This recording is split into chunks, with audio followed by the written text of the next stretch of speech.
Assalamualaikum warahmatullahi wabarakatuh. Salam sejahtera buat kita semua. Salam usahanya nama budaya, salam kebajikan.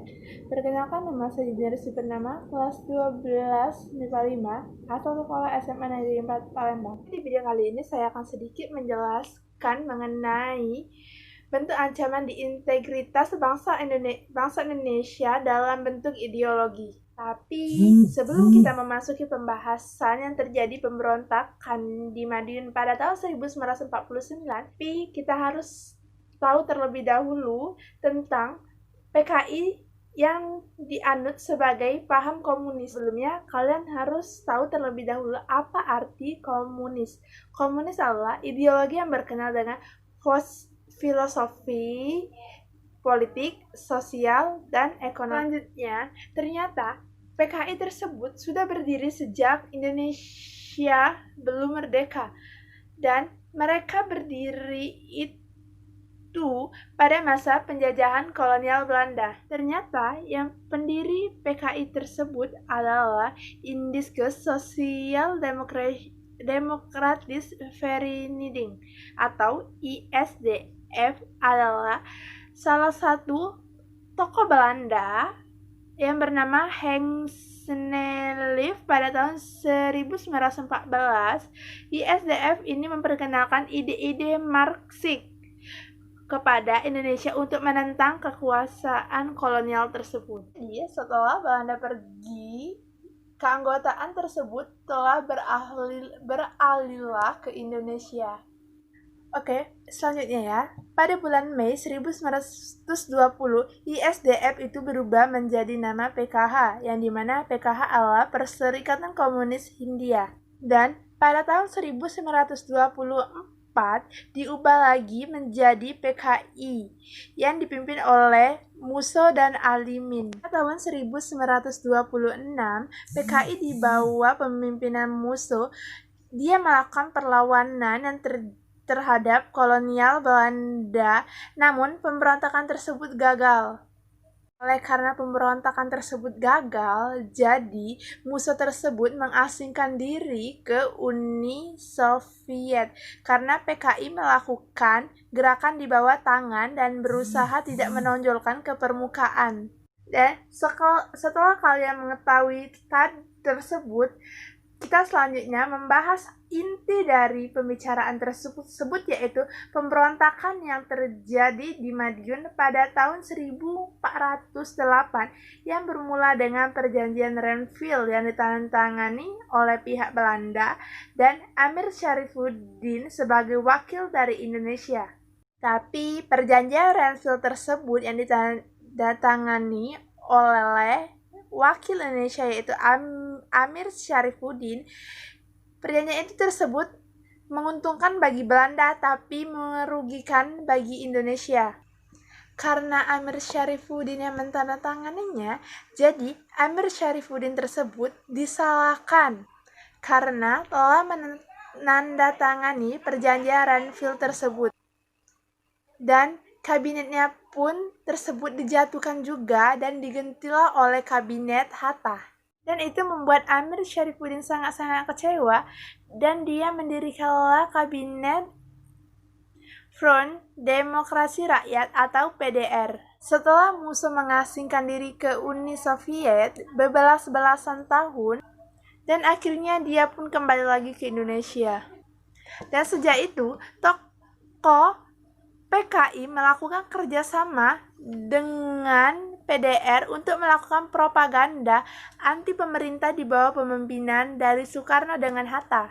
Dan terjadi lagi-lah puncaknya pemberontakan pada tanggal 18 September 1949, di mana PKI mengumumkan berdirinya Soviet Republik Indonesia. Tujuan yang terjadi pada pemberontakan pada tanggal 18 September 1945 itu adalah untuk meruntuhkan pemerintahan Republik Indonesia yang berdasarkan proklamasi 17 Agustus 1945 dengan paham komunis.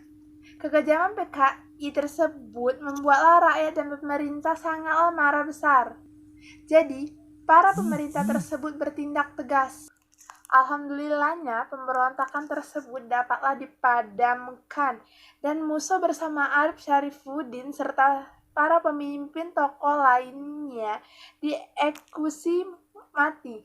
Namun, pemberontakan ini berjalan dengan agresi militer kedua dari Belanda, sehingga situasi tersebut dimanfaatkan oleh beberapa anggota PKI sehingga mereka dapatlah meloloskan diri. Seperti tokoh Aidit yang melakukan pengasingan ke Tiongkok dengan tokoh-tokoh lainnya. Yang mereka berhasil meloloskan diri tadi, pada akhirnya mereka lah yang menghidupkan kembali PKI. Yang kedua, mengapa pemerintahan mengambil kebijakan perjanjian Renville yang merugikan sehingga muncullah peristiwa D1 atau DI? Karena pada saat itu, walaupun Indonesia sudah merdeka, A few moments later.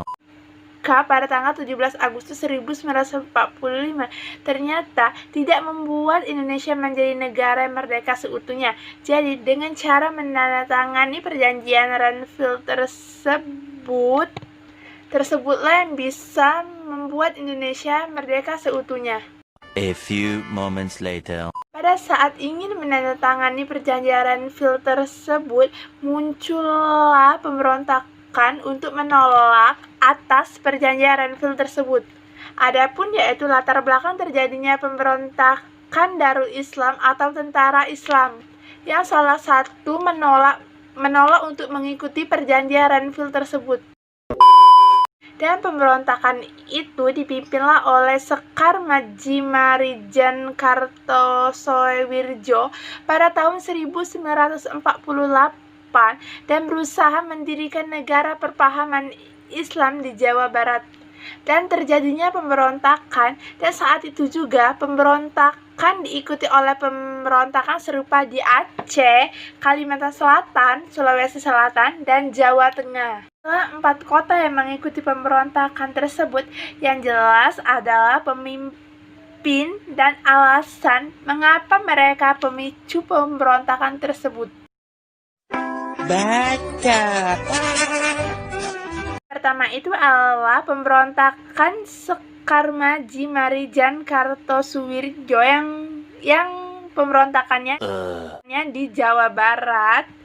Pemberontakan ini dilancarkan mulai pada tahun 1948. Penyebabnya karena mereka menolak perjanjian Renville yang menempatkan daerah Jawa Barat diwilayai atau dikuasai oleh Belanda. Dan pemberontakan tadi berakhir pada tahun 1962 setelah Kartosuwirjo tertangkap pada Juni 1962. A few minutes later. Yang kedua yaitu pemberontakan Daud Beureud di Aceh, yang dimana pemberontakan ini berasal dari penolakan dihapusnya Provinsi Aceh dan digabungkan wilayah Aceh dengan Sumatera Utara. Pemberontakan ini berhasil diselesaikan dengan cara musyawarah. Yang ketiga yaitu pemberontakan Amir Patah di Jawa Barat, yang dimana pemberontakan ini muncullah kekecewaan Amir Patah akan dominasi kaum kiri, yaitu sosialis dan komunis di Tegal dan sekitarnya. Pemberontakan ini dipatahkan setelah operasi militer di wilayah Banyumas mengalahkan pasukan Amir Patah. Yang keempat yaitu pemberontakan Ibnu Hajar di Kalimantan Selatan, yang terjadi karena kegagalan para mantan pejuang kemerdekaan asal Kalimantan Selatan diterima di tentara Indonesia, yaitu APRIS, Angkatan Perang Republik Indonesia Serikat. Pemberontakan ini yang berhasil dikalahkan dan Ibnu Hajar menyerah pada Maret 1965. Yaitu pemberontakan Kahar Muzakkar di Sulawesi Selatan, di mana pemberontakan ini adalah tuntunan agar para Misili Kesatuan Gelidia Sulawesi Selatan atau KGS IS yang dipimpin oleh Kahar Muzakkar bisa diterima sebagai tentara. Pemberontakan ini berakhir setelah pada tanggal 3 Februari 1965 Kahar Muzakkar tertembak mati oleh pasukan ABRI. Cukup sekian video dari saya. Semoga kalian mengerti dan semoga kalian memahami apa maksud video dari saya dan penjelasan dari video saya tersebut. Apabila banyak salah, saya mohon dimaafkan. Kepada Allah saya mohon ampun. Saya akhiri dengan Assalamualaikum warahmatullahi wabarakatuh. Selamat malam semuanya. Dadah.